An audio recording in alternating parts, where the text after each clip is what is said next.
Not good morning. Okay, good morning, everyone. We have a packed house today. I'm sure it's not for us, but welcome. We're happy to have you here for our workshop this morning.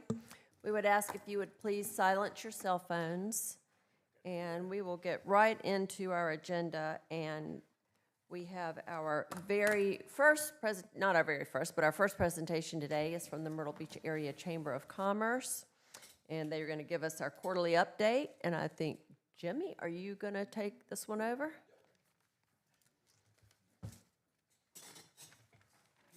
Morning, Mayor, Council, and staff.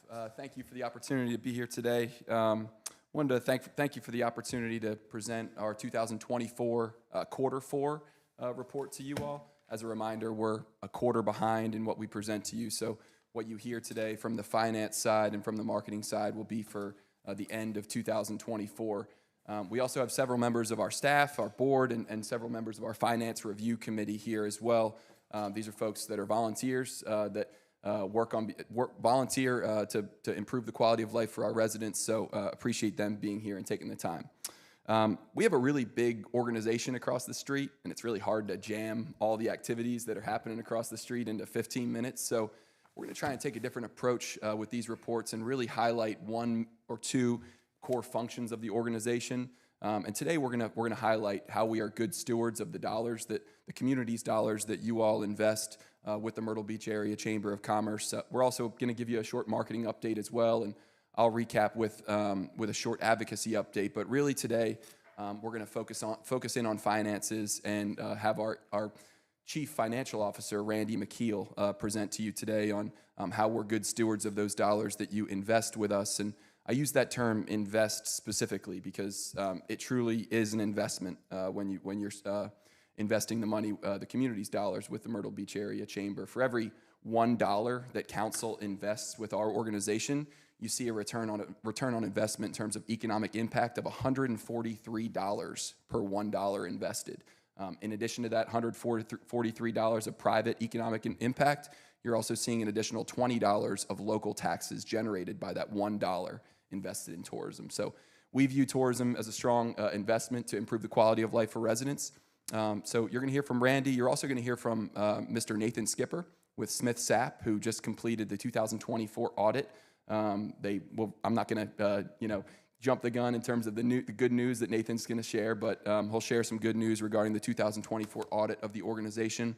And then you'll hear from Diane Charno, our EVP of Marketing and Communications. So with that, I'll turn it over to our Chief Financial Officer, Mr. Randy McKeel. Good morning, Mayor and City Council. Thank you once again for giving us this time today. No, just hit the middle button, Randy. It should go. Middle button. Oh, there we go. So looking at October, looking at October through December, A-tax investment, your Q2, we spent $714,889 total to reach visitors more than 50 miles away. Air service, we spent 3% of that on that. Creative and content development and research was 7%.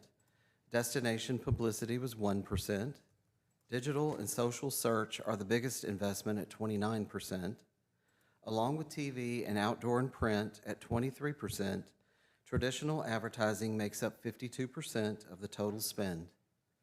General consumer promotions are 21%.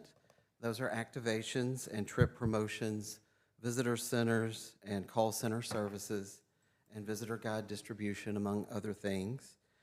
And then golf, group sales, and international, the three specialty markets, equals 16%. Do you guys have any questions on that?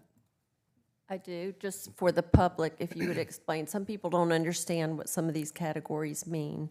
So when you have air service, what do you mean by air service, and how are those dollars used? So those dollars are used to promote different flights in and out of Myrtle Beach and in different markets. Diane, do you want to add to that? There are specific campaigns that we deploy in all of the markets with nonstop air service. We work very closely with MYR as well to drive visitation and demand for those flights. And expand air service as well. So we work closely with airlines to grow our coverage. Thank you. Do you have other questions about other categories?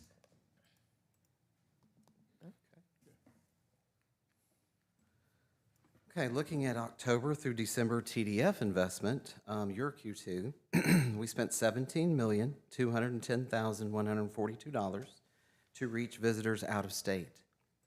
The total spent reflects our fiscal year end accruals for invoices that we must account for in our annual audit. Air service was 3%, nonstop flight markets. Creative and content development and research was 20%. Destination publicity was 1%. Digital and social search was 20%, along with TV and outdoor and print at 25%. Traditional advertising makes up 45% of the total spend. General consumer promotions came in at 26%.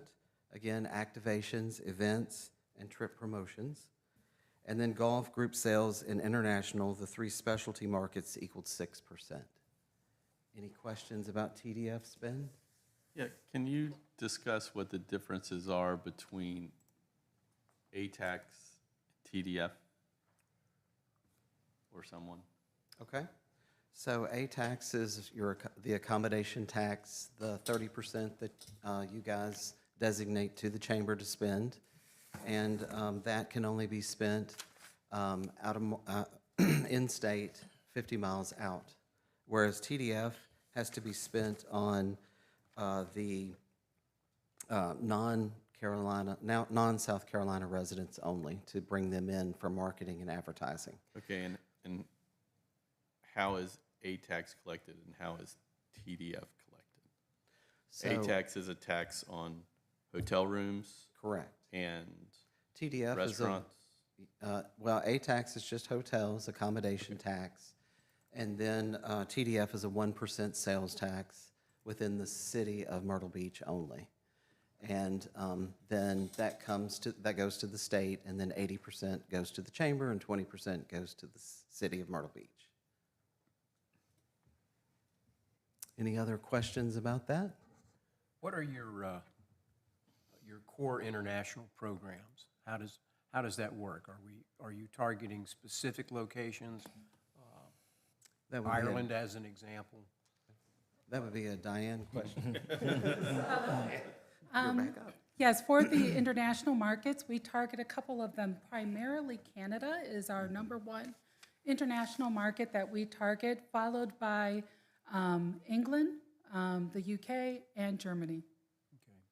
Okay. We do that through a variety of campaigns as well as partnerships with Brand USA. Thank you. Any other questions about TDF? We also wanted to give you all a snapshot of the Chamber's unrestricted operating reserves that were born out of a trip by Brad Dean to New Orleans in 2014 to discuss their experiences with Hurricane Katrina. In 2020, at the height of the pandemic, here is a prime example of why reserves are so crucial for our community. Having reserves gave us the confidence to continue our marketing campaign strategies, and we ended up leading the nation's recovery in tourism. That same year, we also had Fiscal Management Associates conduct a reserve fund analysis recommending the Chamber have at least 2 years of unrestricted funds set aside for any emergency. Subsequently, our board has talked with Panama City Beach about Hurricane Michael and the negative effects of not having any reserves. The board engaged BDO in 2023 to update our reserve fund analysis, and last month, the board spoke with Asheville about Hurricane Helene and their foresight to have reserves on hand and how that gave them the flexibility to help speed recovery. All this to say, the Chamber continues to be vigilant about and prepared for things that can negatively impact our businesses and our number one industry, tourism. We are engaging BDO, the world's 5th largest accounting network, once again to do a full risk assessment this year. We want them to perform an organizational risk assessment focused on identifying and assessing the impact and likelihood of key financial, operational, compliance, and security risks across the company. The goal is to be better prepared by having strategies in place to mitigate potential risks. BDO will also integrate the operating reserve fund that we just talked about earlier into this strategy. Do you guys have any questions about that project that we're conducting this year? Randy, what is in the reserve fund right now? Is that 15.6 million? No, so we're still slowly working towards that goal. This is our unrestricted money that we have. This does not include TDF or ATAX or any money from the state. We have about $13.8 million saved up in case we have a hurricane or another pandemic. So, all right. With that, I want to introduce our guest speaker, Nathan Skipper with Smith Sapp. I have worked with Nathan since 2019 when I got here in Myrtle Beach, and Smith Sapp has been the Chamber's audit firm for over 20 years. They are the leading provider of tax, accounting, and audit services in Myrtle Beach since 1948. Once again, the Chamber has received a clean audit opinion. In fact, we have a dedicated team of 4 finance professionals on staff to oversee this function, and our financial compliance director focuses solely on accountability, those reports that we put on the website after each quarter. The full audit report will be available after our board accepts the report at its April meeting. This will be posted on our website at myrtlebeachareacvb.com. Nathan?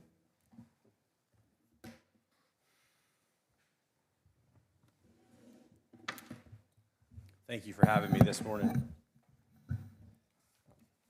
I'm pleased to report to you today that our audit has been accepted by the Chamber's Finance Committee, and we are expected to issue an unmodified opinion on the Chamber's financial statements, subject to review and approval by the board at their April meeting. An unmodified opinion is also known as a clean opinion, which means the amounts and disclosures in the financial statements are fairly presented in all material respects in accordance with generally accepted accounting principles. In order to issue a clean opinion, we perform a wide variety of audit procedures as part of our field work. Some of the procedures we perform included obtaining an understanding of the Chamber's internal controls, reviewing new contracts and agreements on a test basis, meaning we don't look at every contract, but we, based on inherent risk and materiality, select certain contracts to review, confirmation of cash and investment balances, calculating predictive analytical procedures, testing material revenue and expense accounts with third-party evidential matter, such as contracts and agreements, and recalculating various asset and liability balances. I'm happy to report that these audit procedures disclose no material weaknesses in the Chamber's internal controls or any other findings that would warrant the issuance of a management letter this year. I would like to conclude by saying it was a pleasure working with the Chamber staff on our audit engagement, and I would be happy to address any questions that you may have. Michelle, do you have any questions? Thank you very much. All right, thank you. Good morning. Good morning. I will start with taking a little bit of a look back on where we were in 2024 from a marketing perspective, and then just cover a few highlights of what we've been up to this spring. Overall, in 2024, we ended on a very strong note. Even given the economic headwinds that we've been facing, we'll see that for fourth quarter accommodations tax and actually for TDF revenues as well, we ended up on par with 2023, only slightly down, both of them, by 1% compared to 2023. And that allows us to maintain the growth that we had in the record-breaking years post-pandemic. If we take a look at those numbers compared to 2019 and even adjust them to inflation, we're significantly up. So, for instance, we are 8% above 2019 after adjusting for inflation for ATAX, and if we take a look at the TDF, we are 17.3% of where we were in 2019 after adjusting for inflation. It's very strong. If we take a look at 2024 overall, January through December, we find a similar story. We were only down about 2%, so basically on par with 2023 for both tax collections and tourism development fee collections. And when we compare that to 2019, prior to the pandemic, we see that we're significantly up even after adjusting for inflation, including over 10% for the tax and over 12% for tourism development fees. This shows the resiliency in our tourism economy, even after facing some economic headwinds, these inflationary pressures that have really hit households and visitors alike. But it also showed how we performed following how we weathered some real storms. While we were spared some of the impacts our Carolina neighbors felt from Hurricanes Helene and Debbie, we were impacted, particularly the week of. We had deep cuts in drops or declines in visitation at those times. And so we responded rapidly with a post-storm communication strategy that allowed us to mitigate or minimize those impacts and return occupancies up faster than we ever have in prior years. Those national media coverages really can impact this and present the idea that all of the Carolinas were impacted when really we were open and ready for business. And so we work aggressively to tell that story very quickly. We did a similar thing for the wildfires this spring, and I want to say thank you to Mayor Bethune for partnering with us on to conduct some national interviews to reassure visitors that Myrtle Beach was open and operating normally when the Carolina forest wildfires were happening. It really makes a difference. So looking ahead to 2025, we see that we're right in line so far for the year. If we take a look at weekly occupancy so far, we are in line with the forecast we had for Q1, which showed that we would be down slightly from 2024, and that is again due to this inflationary economy pressures that we're having, but it's also due to a shift we have from spring breaks, which was Easter was in March of last year, and it's going to fall in the Q2, late April this year. That disperses our school breaks and tends to lessen spring visitation. For years we see that, but it also tends to have an effect of growing and increasing summer visitation. So when we take a look at our forecast overall for the year, we are projecting a strong summer that puts us up slightly above where we were in 2024. So how are we marketing the area? We have, in addition to our spring and summer media, mass media campaigns that are really focused on driving that spring and summer visitation, we have several activations we've been working on, including the recent 64th annual Can-Am Days that we hosted. We've worked and navigated the Canadian Visitation Challenge as well by aggressively working with our representatives in that market and attending various golf shows as well. We've also hosted several TV shows in market, and we will be hosting Al Roker with the Today Show once again this month to highlight tours, sensory-friendly travel for Autism Awareness Month that kicks off today. We also will keep the Myrtle Beach on the national television stage this May with the One Flight Myrtle Beach Classic the first week of May, and at that same time we'll have the Wheel of Fortune Beach Week, where Ryan Seacrest and Vanna White will showcase Myrtle Beach every night that week of the show. At the same time, Vanna's going to be in market playing on our Pro-Am. So we are in a really solid position for what we have planned for this spring. On the group sales side, we're coming off a record-breaking year of more than 400,000 definite room nights that were booked for that, with some solid large events planned for this spring, including the Myrtle Beach track meets with more than 7,000 rooms, and then the Singing in the Sun Religious Conference with more than 13,000 rooms. And then we have dentists, firemen, biologists all coming in at several association conferences. The groups events are very important for rounding out our shoulder seasons and reassuring people that we are a destination, strengthening our perception, I would say, that we're a year-round destination. Overall, group sales, along with what we have happening for spring and summer, we're in a great position for a solid year in 2024, and we thank you for your partnership. If there's any questions? Yes. So at our budget retreat, I believe it was Mike Louder, maybe Mr. McClure, you added to this one. What do you think the impact of Helene on our neighbors to the north, eastern North Carolina, western Tennessee, will have on the vacation travel here to Myrtle Beach this summer? I think we'll be in a good position. I guess it's hard for me to say specifically what the impact of what's happened in North Carolina specifically. They are open and they are aggressively marketing themselves. We just had some meetings with them to see what they've been up to, and it's really important for them to drive that economy back. Now, I will say, when there were wildfires in Gatlinburg years ago, we actually saw a direct increase in visitation for our area. When people were basically essentially looking for family vacations that they would have took there, they came here to the beach instead.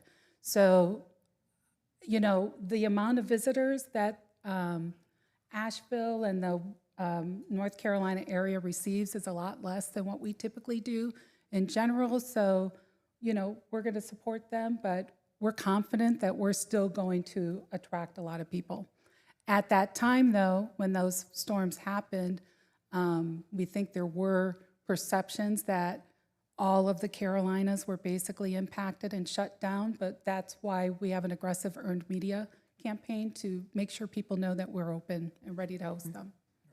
Diane, with group sales expenditures, I know both from ATAX money and from TDF, it's around $700,000 thus far, and wondering, how do you expend that, knowing that clearly that's a major result is people coming and staying and room nights.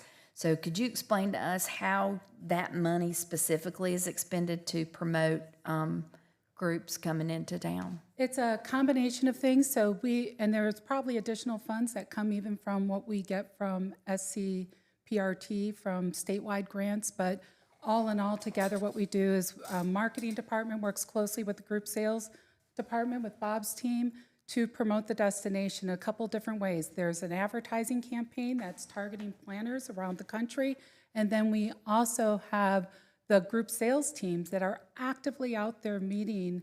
It's a sales aspect. They're at trade shows, I think more than 50 a year, 52 trade shows a year, where we have one-on-one meetings happening with planners all over the country. And that's from sports, group tours, meetings, and conventions. Thank you. Can I ask a question about sports tourism? Sure. You guys, you noted here the spring track meets, and we're looking at over 7,200 rooms. That's pretty impressive. But as we discussed at our budget retreat, sports tourism is growing not only within the city of Myrtle Beach, but all along the Grand Strand. And is there a way, or maybe you already are, tracking what these other events do, say at the Grand Park, cheerleaders this weekend, cheerleaders this weekend, that type of thing? Because, you know, they may not individually be 7,200 rooms, but when you put them together, I suspect that I'm going to get the answer right now. So, you know what my question is? Help me out We are definitely here. tracking things from an event perspective, but I'll let Bob, our Executive VP of Sales, speak to that. Help me out, Bob. Good morning, Council. Yes, we do. We use a software called Simple View, and it tracks every single communication that we have with groups we work with, from the prospecting phase to the booking phase to their actually being here. So we can go through and look at what groups are where throughout. It's not every group that comes into the destination, because a lot of our partners have been working with these groups for years, and we're not as involved with those anymore. But the part that we work with, we can tell you exactly who was where and when. what would be a way to get involved, the groups that you just talked about, that you're not, not because you don't want to, but you're just not involved as you used to be, probably because they're mature events. They've been coming here, they do a lot of things themselves, but I think it would be very, very useful, especially for council, for us to have a better understanding of what the overall impact is. And then I'm going to have another question about impact. Sure, yeah, we work very closely, particularly with the larger conference hotels, so we have a very good feeling as to who they have that's in there. We partner with them, and we do continue to work, even if we're not as involved with that booking phase, because they come back year after year. We always could use more facilities, and our partners are always asking for that. Even conference hotels is something that we constantly talk about. You know, we have a limited number of hotels with large meeting spaces here, and that does limit us. I think that the time that we as a destination marketing organization get more involved is not necessarily the best of times. It's often something like the pandemic, when people who worked in sales offices were cleaning rooms or working in the restaurant, they had a hard time reaching those hotels. So we took on a very different role as the DMO to try to find out what was the status of the group. We're often booking 3, 4, 5 years in advance as well. So even though the pandemic was happening in 2020, we were booking for 23, 24, and 25 at that point. Okay, thank you. I get questions quite often about, you know, are we really, we, the city chamber, everybody, doing the best possible job to attract the right type of folks and events to the city? And one thing that I find, it's just a curiosity to me, that people tend to micro-focus on small things. Not that small details are important, but could you discuss, especially for the public, okay? And we'll take the spring track meets as an example, 7,200 plus rooms. That's fantastic. Yes. But then you have to add in the overall economic impact. It's not just those rooms. It's that overall economic impact that support all of our businesses, small and large, throughout the city.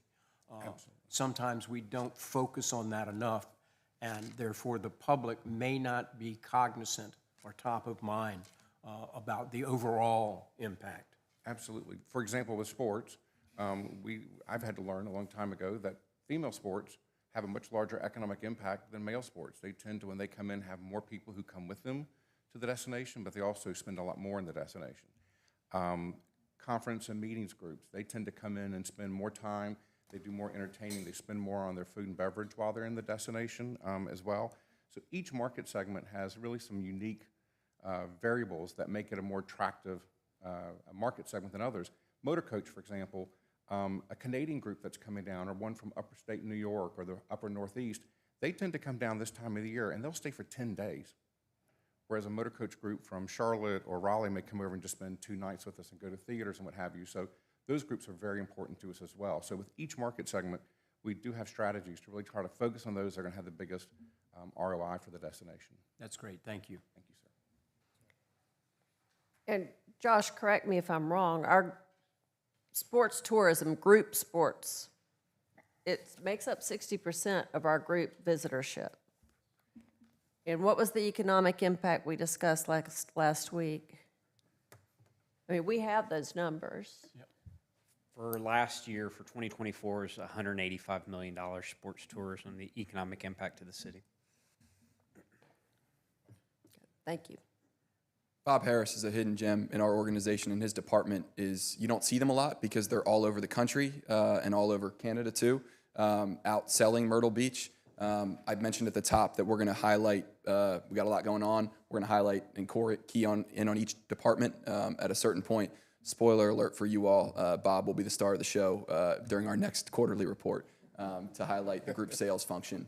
We'll all be here. Bob. No pressure. Perfect. I'll be brief with this because I know we're running a little bit over, but wanted to thank everybody for attending the Grand Strand Legislative Reception in Columbia back at the end of February. Record attendance, over 450 folks were there. I don't think there was anybody in Myrtle Beach residence because everybody from Myrtle Beach went to Columbia that night and really had a great time. And that's a good opportunity for us to showcase the importance of Myrtle Beach to the state's overall economy. And just the next day, was honored to spend some time with the mayor, with Mr. Simons and Mr. Tucker, and Tracy Connor, our interim CEO, to meet with members of the delegation to talk about the city's state budget request.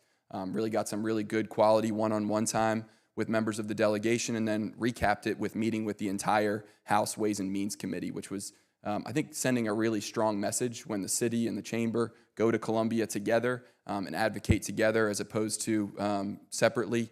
We certainly are stronger together. That's a message that we've heard from you all, and we're certainly putting that into action early in 2025. Wanted to just touch on a couple. We're about halfway through the legislative session in Columbia right now. Two key issues that we're monitoring: natural gas and insurance. So the natural gas issue we've seen some movement on recently. Just as a reminder, Horry County is the only county in the state right now with a moratorium on commercial natural gas development.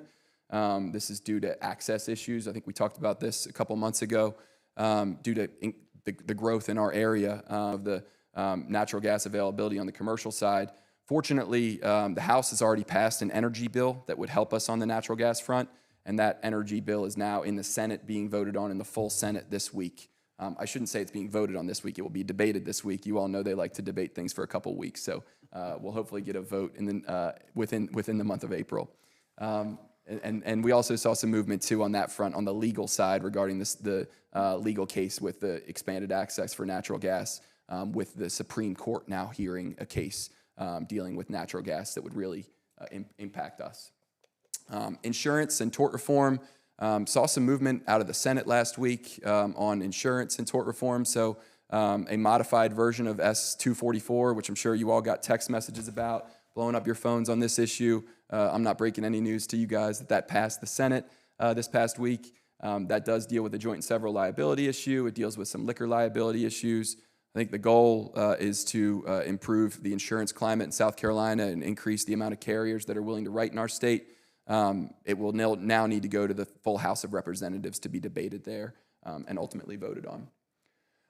Wanted to introduce our newest hire to our department, Mr. Robert Whitehurst. I think he's here. Robert, if you recognize him, he came from WMBF. Robert's role is with the chamber. He's our community advocacy manager. So he's going to go out and meet with HOA groups, meet with Rotaries, meet with Sertomas, to let folks know about everything that Bob just mentioned in terms of the groups that are coming to town, the events that are happening, the new restaurants that are opening, new retail options that are opening, reminding residents about all the wonderful things that are happening in the city of Myrtle Beach and its surrounding areas. His job is also to be a voice for those residents within our organization, to make sure that our community priorities reflect the actual needs of the priority, to make sure that we're accurately advertising the Myrtle Beach area to visitors and residents. One thing just early on that Robert mentioned to me is that a lot of locals don't get to see our ads because, like you mentioned, Councilman Smith, they are restricted in terms of where we can run these ads. It doesn't make sense to run Visit Myrtle Beach ads here in the city, so we're not seeing these fancy ads that we run, and residents really like to see how their city is being promoted nationally and internationally. And one thing that Robert has deployed early on is a community newsletter and a community survey, which both launched today. We will share the results of that survey with council and with the media once it's released. We do resident sentiment surveys once a year, but Robert's really taken this on and trying to get residents to take this survey. That you can scan the QR code there. There are some incentives to take the survey. I think he's offering some gift cards or Myrtle Beach Classic tickets. I can't remember which it is, but more than just making sure that your voice is heard, there are some incentives to take the survey and sign up for the newsletter there. So with that, that's a lot of information. All of this and more, please encourage folks to visit myrtlebeachareacvb.com. That stands for Convention and Visitors Bureau. That has all of the Q4 2024 financial accountability statements. It also will have the audit that Mr. Skipper and Smith Sapp presented. That will be posted later in the month of April, that full audit that was presented there this morning. With that, happy to take any additional questions or let you guys move on to the rest of your busy agenda this morning. Does anybody have anything for Jimmy? I do, just one thing. I'd like to take this time to recognize Mr. Connor, who selfishly volunteered to step in and guide your organization until another person was brought in full-time. So, you know, he's Mr. Golf in this community. So he kept that going, and in my viewpoint, he really provided a spark that you guys enjoyed, for lack of a better description. I wish that Mayor Pro Tem Louder was here, because I remember in Mr. Connor's first presentation here, it's the first time I ever heard Mr. Louder say that he actually enjoyed the Chamber's presentation. Tracy, thank you, buddy. You did a hell of a job. Give him a hand.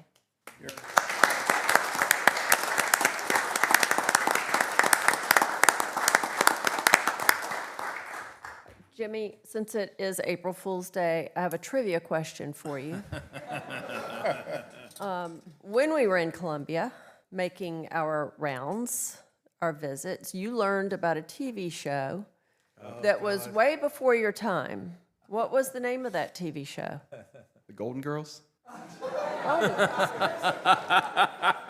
And did you ever watch it? Did you go back and watch it?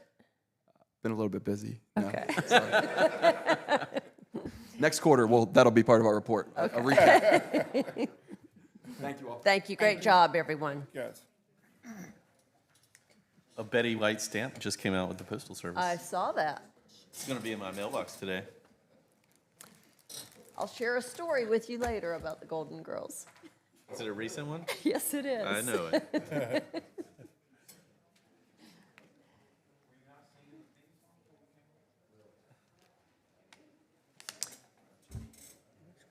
We'll give the chamber time to get back out of the room, and then we will welcome Chief Prock and Assistant Chief Smith are going to come talk to us about the 2024 year in review with the Myrtle Beach Police Department.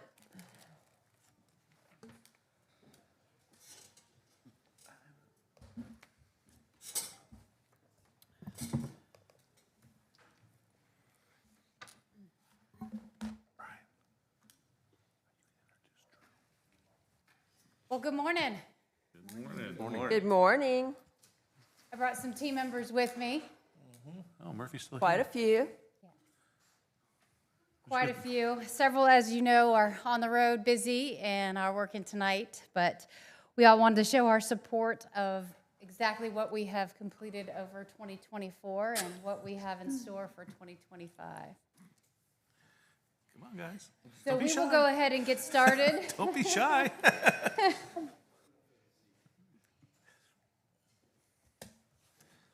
Again, thank you for the opportunity to be here today. We are proud to be here and share our 2024 year in review and highlight our successes throughout this year, as well as discuss our upcoming focuses for 2025.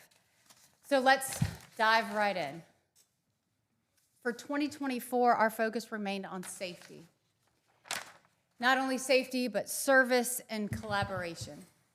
As you know, public safety is a shared responsibility, and you knew I was going to share that with you because that's one of my favorite things to say.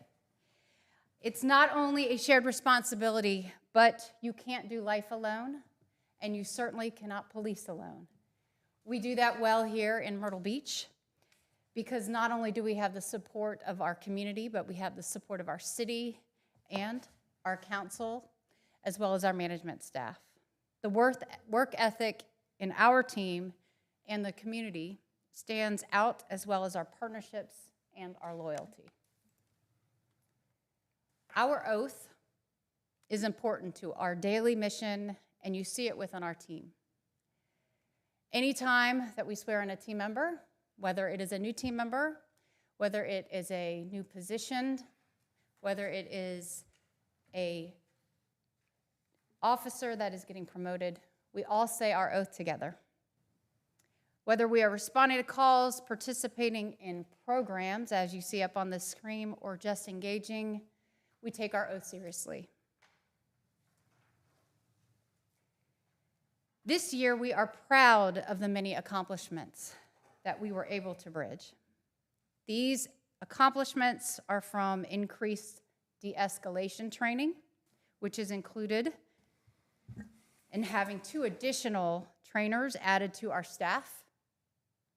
to continued community programming with increased Shop with the Hero participants, as well as our implementation with our law enforcement, education, and development partnership with Coastal Carolina University and the South Carolina Criminal Justice Academy for mid-level leaders. Just to tell you a little bit about that, that's 9 months of training for 22 team members, from sergeants, lieutenants, and master corporals. That program on June 4th will complete with a graduation, and then we will go to our master corporals and all of our corporals. We hope to expand that regionally so that we will be working with all of our team members and partners throughout our region. We're very excited about that program and how successful it's been. Our team members have been working hard. This also included the second phase of our take-home vehicle program. A lot of hard work was put into that, not only within our team, but also our finance department, as well as our IT department, as well as our fleet department. So we're very excited about all of the hard work that was put into that and all of the leadership as well as team effort that was put into that and the support from council. So thank you very much. More innovative technology with programs like ShotSpotter and increasing our camera views to over 2,000 views throughout the city. We could talk all day, and you know that I could, about the successes of technology with our cases. Extremely proud of the programs that have come from all of our technology and what they do for us in law enforcement and the successes they give to our community and keeping our community safe. Proactive policing accomplishments included directed patrols and keep checks and preventing crime. We've expanded our neighborhood teams, and that has shown a great deal of success throughout the city. So we're moving on to looking at our calls for service. You can see an increase in 2024, but increases are not always a bad thing. You will see a reduction in larceny, burglary autos, and disturbances as we continue to address crime trends in fraud and shoplifting. You may ask me, how do you do that? Well, we've been working with our local, state, and federal partners through our Retail Theft Association, in addition to educating our community, which is extremely important. I know several of you have been part of that education and being informed of our trainings that were available not only online, but during our Neighborhood Watch programs, to include our cyber awareness and fraud awareness. It's extremely important, and we need to ensure that our community is aware of those programs. We also remember that these calls are inclusive of self-initiated calls for service, which reflect proactive and problem-solving policing. In fact, over the 86,000 of these calls are self-initiated. Calls which range from traffic stops to business checks to engaging with suspicious individuals or assisting those in need. This proactive work is 10% increase from 2023. As I said, sometimes an increase is not a bad thing. So let's talk about Part 1 crimes. As you know, these are our calls from homicides to burglaries to aggravated assaults. I don't know about you, but this really tells me that you have an incredible police department. I may be a little biased, but I'll tell you that. Who works hard and is engaged with this community. It tells me that our community is engaged as well. Because as I said before, we can't police alone.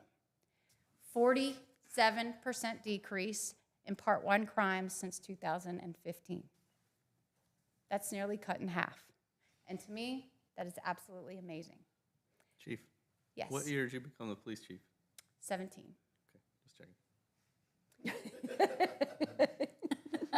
So, this path is laid, and our foot is on the gas, I will tell you that. I look at my team, and I look at our community. We work together. We may not always get along, and we may not always agree, but I will tell you this. We work hard, and we work together, and we find a way to make a difference. Our path is laid and our foot is on the gas. Hours of hard work, technology, and training and collaboration continues to put these results and successes in action. We are above the national average in clearance rates and a decrease in over 1,000 calls from last year. We are not done, and we will continue to work within our team and within our community. An example, our traffic enforcement unit continues to work hard at making a difference. This is an example of how we can do this, from traffic citations to directed patrols.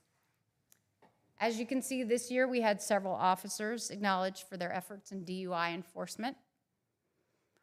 Our team worked to be proactive with our visual DUI display to enhance DUI awareness and to support the partnership with our state Target Zero team and initiative.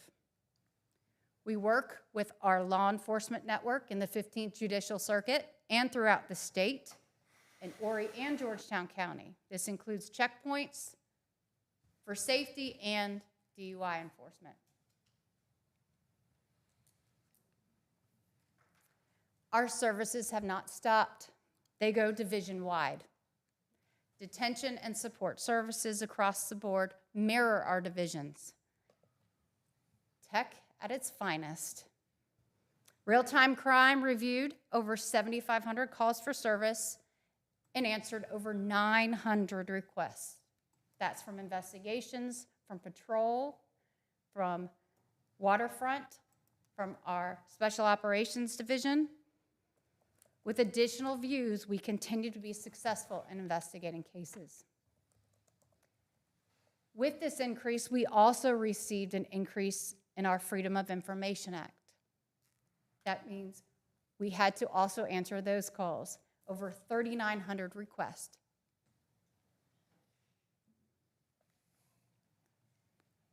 In 2024 alone, we processed over 7,500 bookings in our detention center. We processed over 8,400 pieces of property and evidence and over 2,500 lost items. A lot of work has been done at our department. So what is our focus for 2025? Continue to expand our partnerships within our community with local, state, and federal agencies. This year, to assist in helping our team focus on crime prevention and response, we onboarded support personnel to address individuals in need in our community, as well as partnering with our partners throughout our region. One of those was our community mental health care coordinator. I wanted to point him out because I'm not sure if everybody's had the opportunity to meet him yet. Mr. James Bucko, if you would stand up. James has come to us from the Atlanta, Georgia area with a vast experience in the healthcare coordinator program and with the LEAD program. We're very excited for all that he has accomplished in his past and what he is bringing to our community. He's already been working very hard with our community team and focusing his efforts with our court system, as well as with our detention center, as well as with all of our service providers, making relationships and partnerships to address those in needs in our community. We hope to onboard one more team member so that he can work with our shifts to be able to address the needs of those in our community. Thank you, James, for being here. But we're not done. In addition, this will help to address the over 1,400 mental health related calls for service. We hope to onboard another individual that will help with our embedded mental health program. We already have one mental health individual embedded in our agency. We hope to get one more from the South Carolina Department of Mental Health this year. In addition, we hope to help with the over 200 non-fatal overdoses. We continue to improve our technology as discussed with increasing our acoustic detection coverage and intelligent systems enhancement.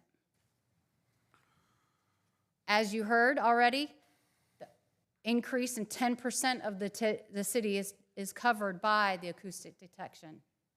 And we will continue to request that and look for grants to address that. This partner with the proactive policing through intelligence-led policing by data analysis and gaining and gathering information in our community will aid us in 2025. How do we do this? All of you know, with the over 33 neighborhood watch groups, business partners, city partners, law enforcement partners, coordinated effort, and education meetings.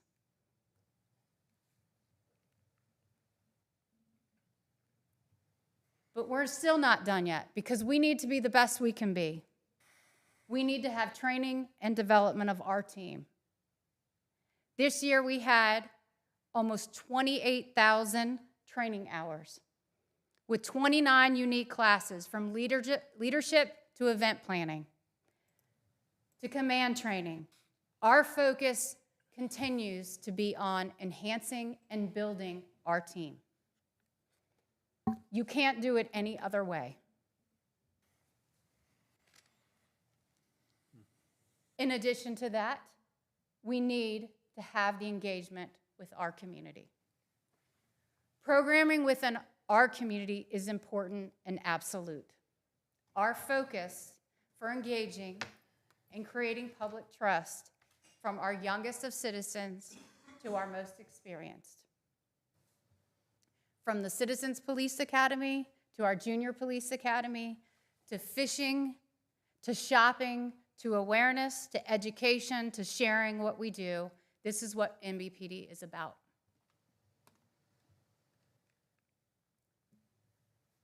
Retaining and expanding our team is a must. I know that's the big question. What are you doing? You can see what we're doing. We have expanded our recruitment unit with an additional officer and office assistant so that we can run hiring weekly and consistently in an ongoing process. Working with human resources daily, it is a team effort in our department, in our city, with our neighborhood watch groups. Everyone is a recruiter. While we have 50 vacancies currently, we have 12 conditional offers for sworn officer position out, waiting on polygraphs and physicals and backgrounds to come back. We continue to push our recruiting events, and we are sending team members to where the city and the chamber is advertising. And I will reiterate that Part 1 crime is down almost 50% with the team members we have. All while being down almost 50 team members, we still work as hard as we can. And that's attributed to these team members and the ones that are out there right now. They work hard. But we're wanting to make sure that we can do more, and we will continue to work hard. Challenges across the nation, we're not immune. This is not just about our department. This is everywhere. We are competitive in our salary, we're diverse in our department, and we are streamlining our hiring and onboarding, specifically because we are continuing to hire. This year alone, we are projected to have over 1,200 applications for police recruit. This is 23.5% increase from this past year. We continue to focus on colleges, on military bases around the country. Just this past month, we've been at 3 different military bases, 4 different colleges, as far as Michigan. Along with our standing partnership with the Chamber, we continue to work on reaching our targeted audience through digital media. What a year and what a team.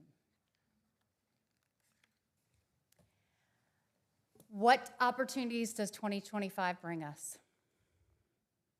Continued focus on our partnerships, collaboration in the community, innovation with technology, continued reduction in crime while we work with our community to prevent crime. As we move into the summer season, which I don't know about you, but I feel like we're on fast forward, we have been working with our city staff to prepare. This includes our manpower staffing. We are fortunate to have the support of our federal, state, and local partners for our summer and scheduled events. Our equipment to include our new Meridian vehicle stopping barricades. Thank you very much.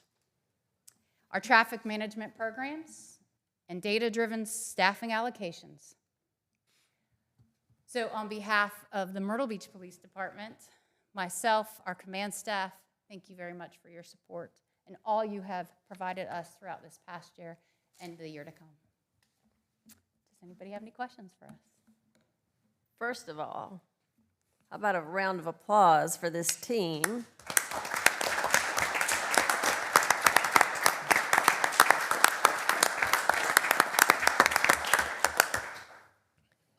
Chief, you started this presentation with public safety is a shared responsibility. That's one of your favorite sayings. I'm going to challenge everybody in this room and everybody listening today. We have the chamber is still here with us. We have Myrtle Beach Downtown Alliance. We have CCAR. We have all of us sitting here who should be our own city's biggest ambassadors, and some residents and businesses. If we aren't out there telling this community and everybody we come across that our crime is down almost 50%, then shame on us. That's a big story we need to be telling. It's not the story that other people are telling, and it's up to us to turn that around. So, thank you. Are there any questions from council? Chief, who's in charge of traffic enforcement? Captain Morrell. Captain Myrtle, I don't know if you have my schedule or where I'm driving. Uh-oh. No, it's not uh-oh. But I feel like the last 2 weeks that y'all have just been everywhere that I'm going. I haven't gotten pulled because I drive slow, but luckily you know where the court is, so we can. like I feel like y'all have just been out there hitting it the last few weeks, and I see you everywhere. So thank you. Appreciate that. I'll pass it on to our team. Yes, sir. And could Assistant Chief Brown and Brian Murphy come up, please?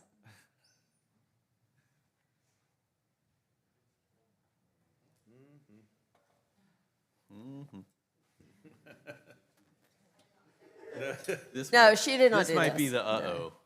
Yeah, this is the other. I don't know the numbers of how many years collectively you all have put in. Marty, I think you're 20? I'm 31. 31? Okay. Cannot thank you both enough for your dedicated service to this community.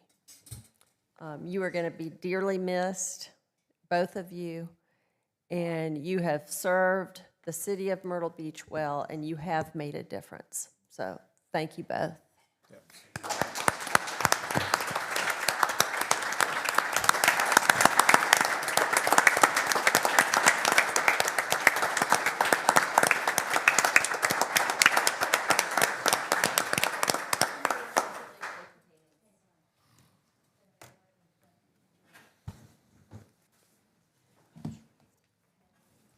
Thank you.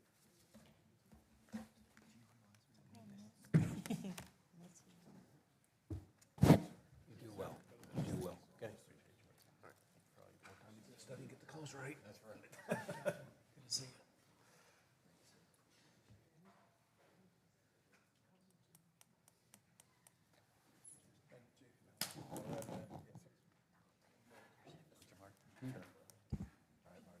Congratulations.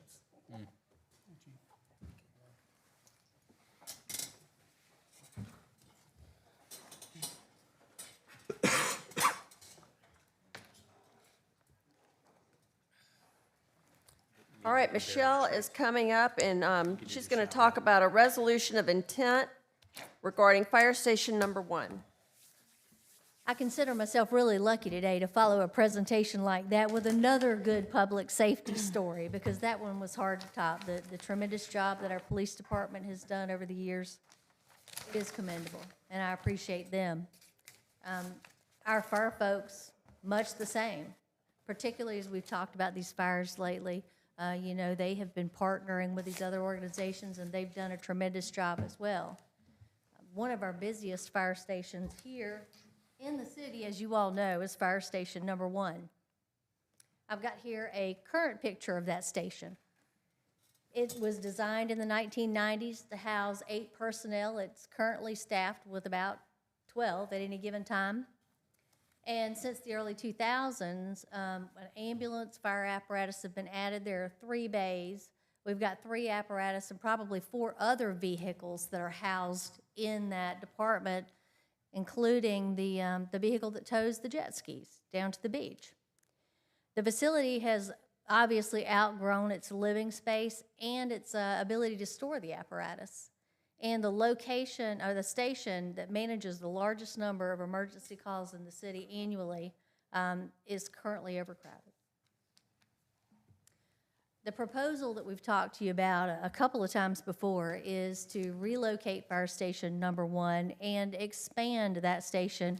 This is a picture of the current rendering of the proposed station. It's designed to accommodate 4 shifts and will include 6 bays, allowing for future expansion. The future expansion, it could accommodate up to 6 shifts at this point. The second story is proposed to house the Emergency Operations Center, the Police 911 Dispatch Center, and possibly 311 Operations. And the station will be just 29,000 square feet. The on-site storage facility will also be added to this location with an additional 5,400 square feet of space. What I'm going to bring to you at the next council meeting is something called a resolution of intent. The resolution of intent says that you, council, this body, intends to, at some future time, issue debt. In this case, local hospitality tax debt, revenue-funded debt, to pay for the construction of this fire station.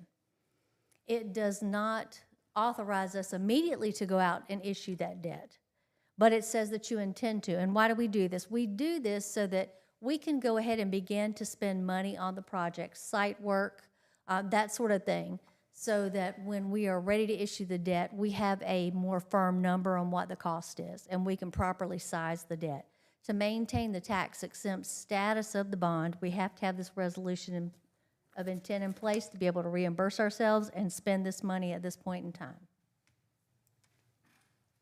The current estimated cost of the station, now, and this is the current estimate, it could change depending on how much road work or site work we have to do, how much federal money is available as we partner with CoStar TA on this property. But right now, the facility itself at $26.5 million. Current borrowing price is 4.5% at this point, and the debt service, we always like to kind of have a level debt service so we know what to expect every year for the 20-year period that we anticipate this loan to last. The annual debt service would be just over $2 million. Now, when we issue the debt, we'll also issue it with a 10-year call period, which means that after 10 years, if these interest rates have dropped, we'll refinance and get a lower interest rate. Any questions, comments, or discussion? What is the estimated timeline for when this will all happen? Yeah, I think that construction could start in June, July of '26, and 24-month construction period. Last I talked to Jay. And in the meantime, they'll be doing some soil testing, some environmental testing of the site, working with the architects and engineers to really firm up the plans, working with the departments to see, what are their needs for each of the components in there so that they can get a good solid cost together before we size that bond. Permitting as well. Yes, permitting also. Could you go back to the site plan, please? I don't know how to go backwards. Oh, minus, the other way. There we go. And I'll point out one thing about these that Tom said to me when we were talking about. It's really important. These are drive-through bays. There are 6 bays for apparatus, and they are drive-through. The current station, they have to pull in and pull out. That's, you know, one of the most accident-prone times for the firefighters as they're maneuvering those large pieces of equipment. So this is going to make it more convenient. I would assume even faster times if you can just drive through that bay to get in and out. Michelle, we have 2 council members who aren't here today. This is going to be on Tuesday's agenda. Will you be reaching out to them to explain Absolutely. this? Okay. Does anyone have any questions? What does it mean by it can accommodate 4 shifts? And you said it has the option to expand to accommodate 6 shifts. Right, so what that basically means is they're gonna have the bunk, the lockers, the storage areas to accommodate that many different teams of firefighters, EMS, paramedics in this one facility.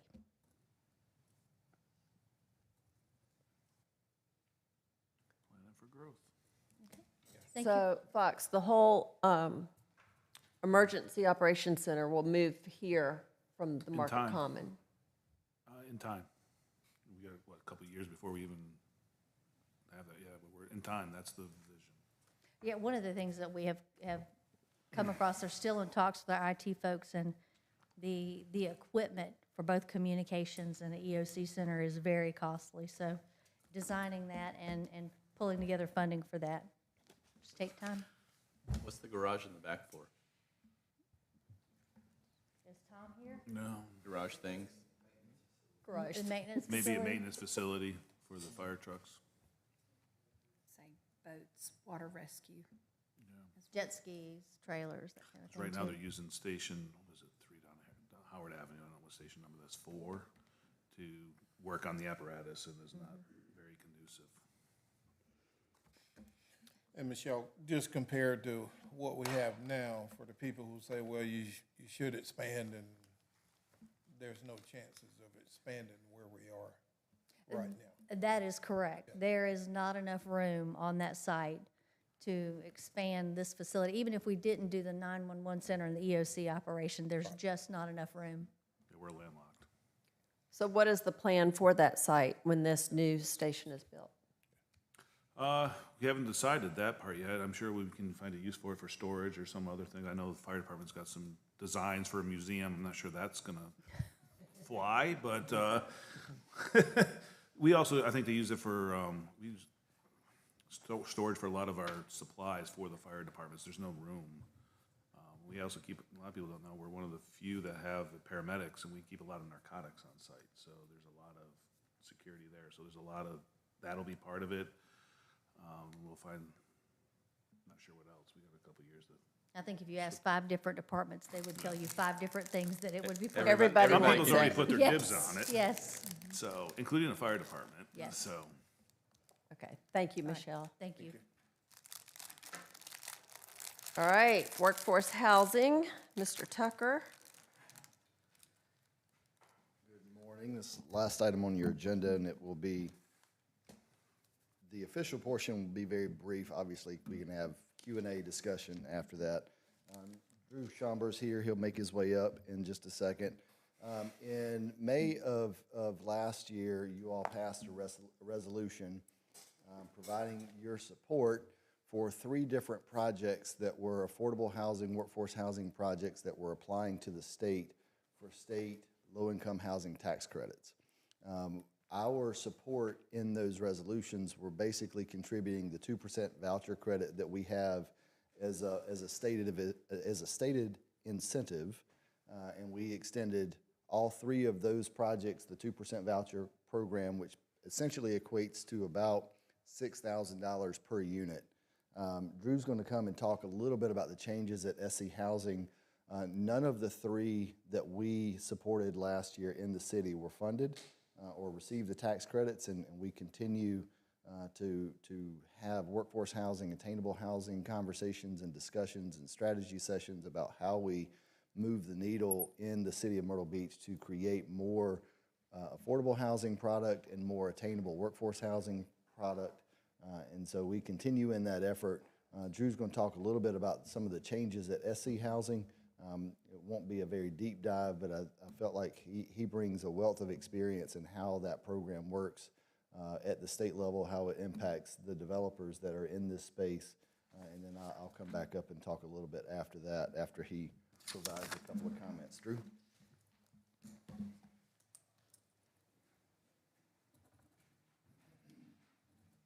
Thanks, Brian. Hi, my name is Drew Schomber, and I used to live down here. I'm in Greenville, South Carolina now, but we've done a number of projects, developments here in Myrtle Beach. Y'all have worked with me before, also with my father-in-law, David Douglas. The city has supported the Swansgate developments we have, Alliance Inn. It's kind of a long relationship that I stepped into about 10 years ago. But so I appreciate all the support y'all have given. As Brian said, we were one of the 3 developments last year that you all supported with that 2% fee abatement program. South Carolina Housing, they started in 21, and they have been looking for ways to try to maximize the federal tax credit and the state tax credit. It's a limited resource. How can they spread it around more developments and potentially create more units? So they've started to incentivize points to the developers to say if you can come up with other sources of funding so that you can take what is, for this development here, a $17 million development, and how many other sources can you get to reduce the federal and state? And one of the ones they've come up with is really local leveraging support from municipalities. And it does 2 things. One is it creates, for SC Housing, which are the municipalities that want affordable housing in their communities. And it also helps them lower what that credit need is and, in theory, spread it around to more developments. For 2025, for this, and the QAP is the Qualified Allocation Plan.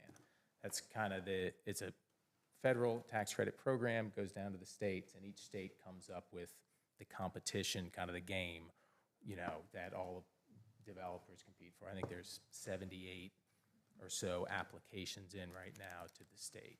So in this current year, they have 2 different point scoring criteria. The first is on where's your site located? Are you close to amenities?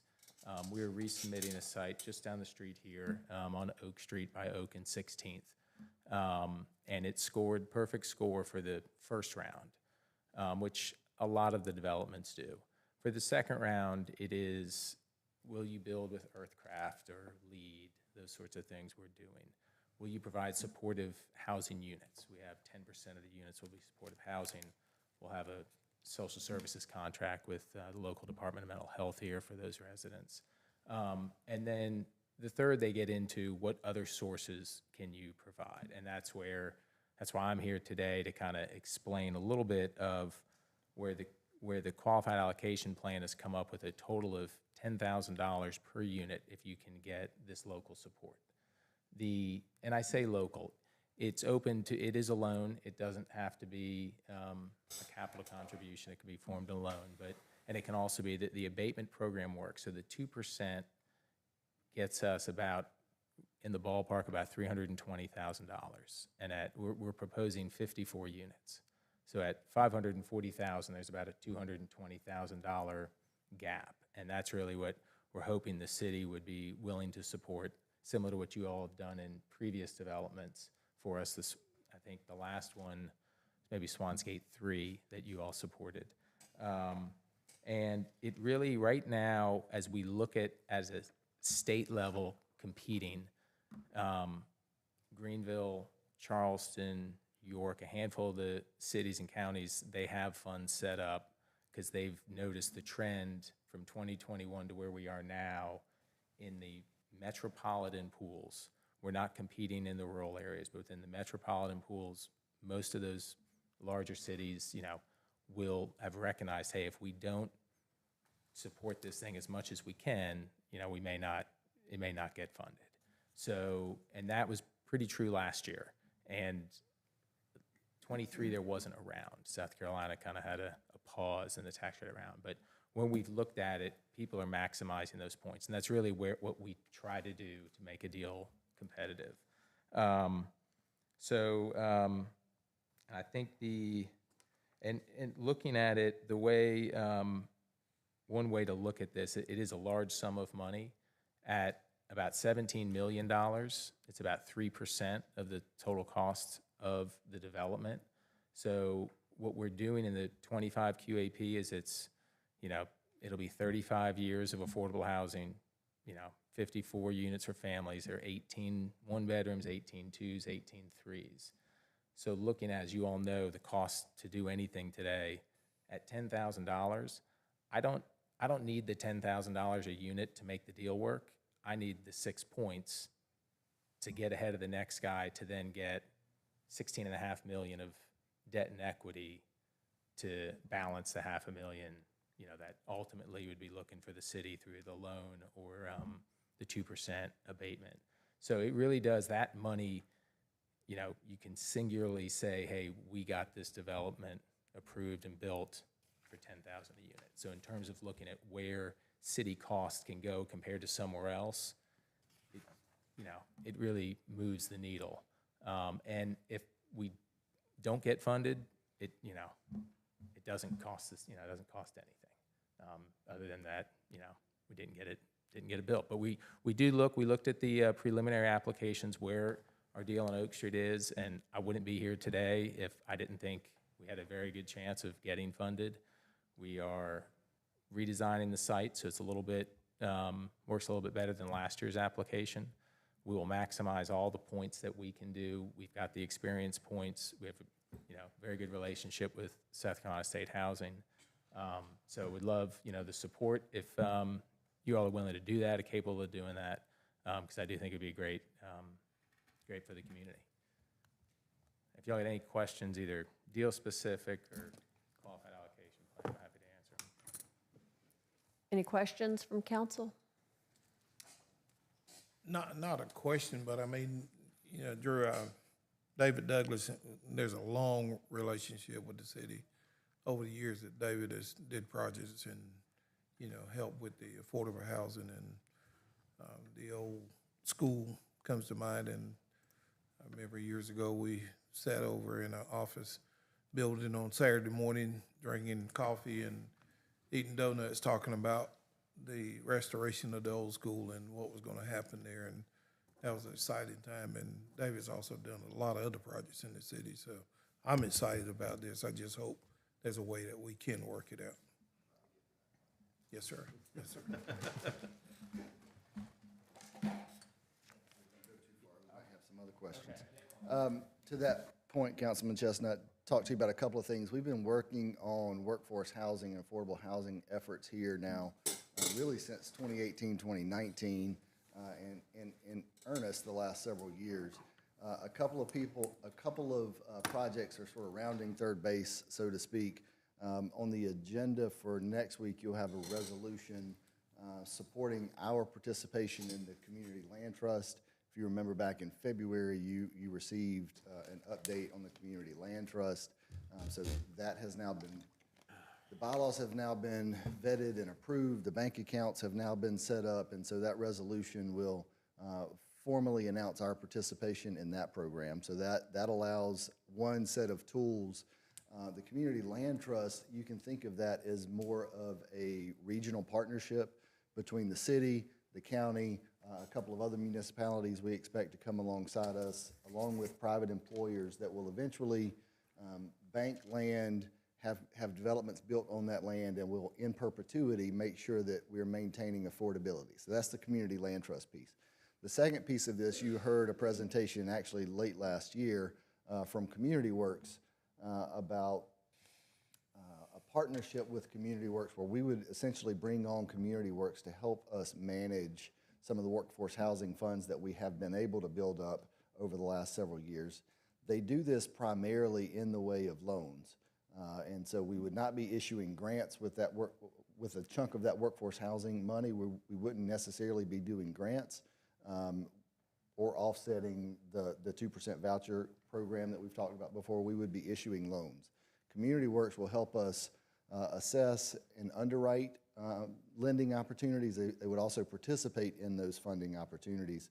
And so we are working through contractual agreements now with Community Works and trying to get that across the board. My proposal would be that we fund the additional gap between the 2% voucher and the $540,000 that, to Drew's point, is about $200,000.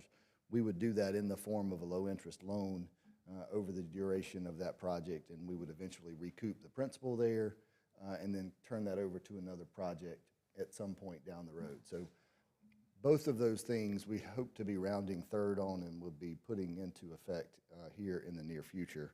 Trying to make sure I hit all of my hot spots.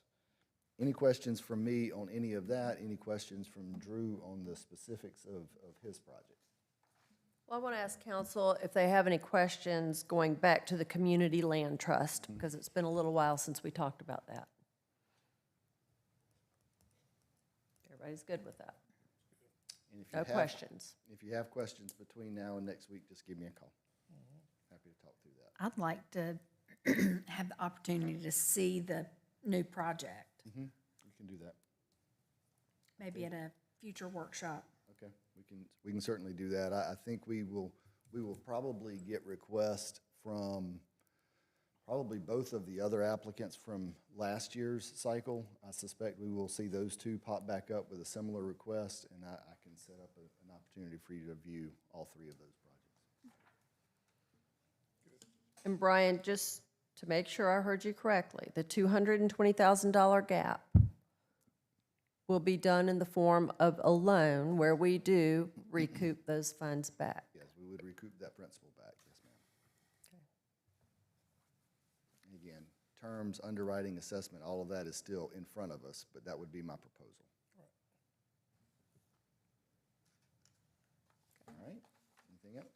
Nothing? Once, twice? Thank very you. much. Thank you for being here. No, well, not you. Thank you. But thank you for being a friend.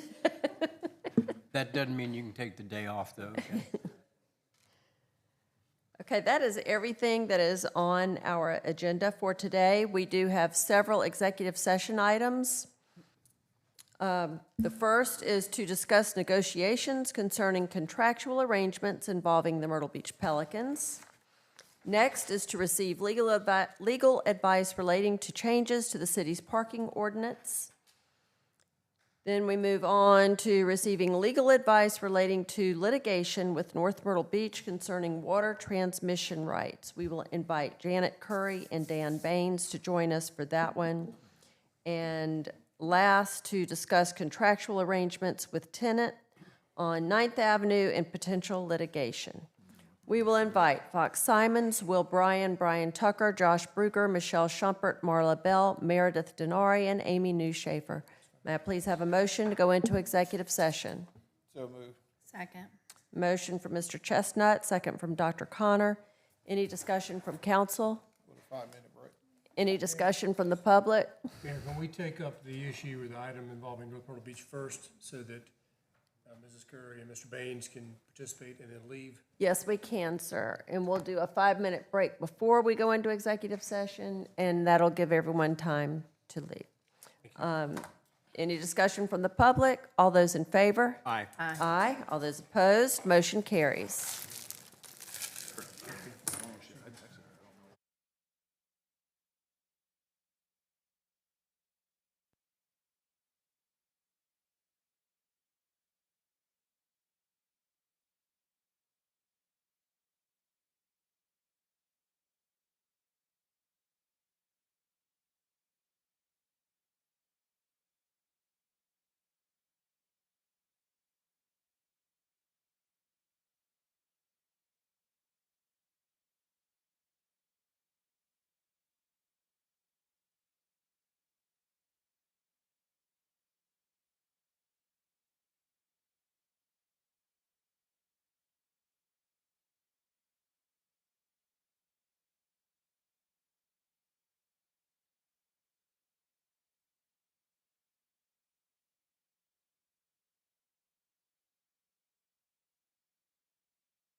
you ready? I'm ready. Okay, is there a motion to come out of executive session?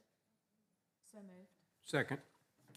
Motion from Dr. Connor, second from Mr. McClure. Any discussion from council? All those in favor? Aye. Aye. All those opposed? Motion carries. We will see everyone Tuesday for our first council meeting of the month. We got a meeting Tuesday. Got a meeting Tuesday. And my neighbors are